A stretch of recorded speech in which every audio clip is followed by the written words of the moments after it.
Have you noticed that a curious thing happens when you bring a group of people together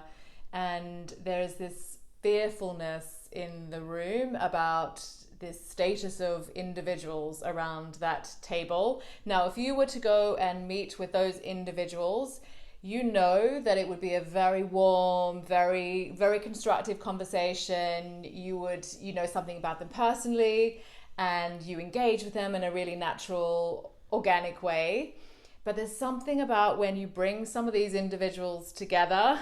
the group dynamics completely changes the game. And suddenly the conversation that should have been really natural and really, well, vocal and active, but not aggressive and not personal, suddenly turns into something that it shouldn't. And I think this is a fascinating thing to be aware of, and sometimes you might not even realize this is happening until somebody new comes into the space and they kind of look at you like, hang on a minute, what is happening in here? The tone is completely different and then you walk out that room and there's a different conversation that's happening. So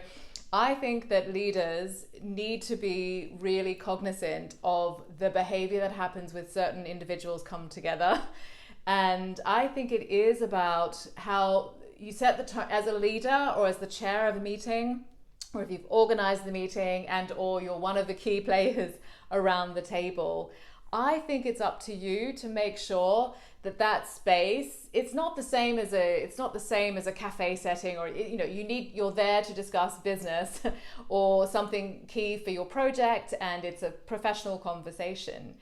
But I think there is something about it being very respectful. There's some truth that can be shared, and the people who are willing to challenge and willing to throw something on the table that others might not want to hear, but that you deep down needs to be said and no one's willing to say it, then really ask yourself what is happening about creating the right dynamics and what you can do to help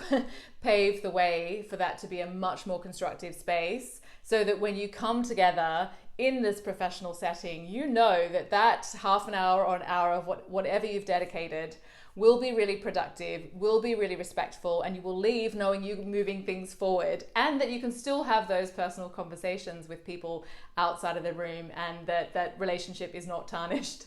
But I think that we can overlook the problems associated with bringing certain people together and not being conscious of the group dynamics and the change of tone and the change of behavior that sometimes does happen. And I'm calling on leaders to be really aware and to set the tone and to course correct if needed.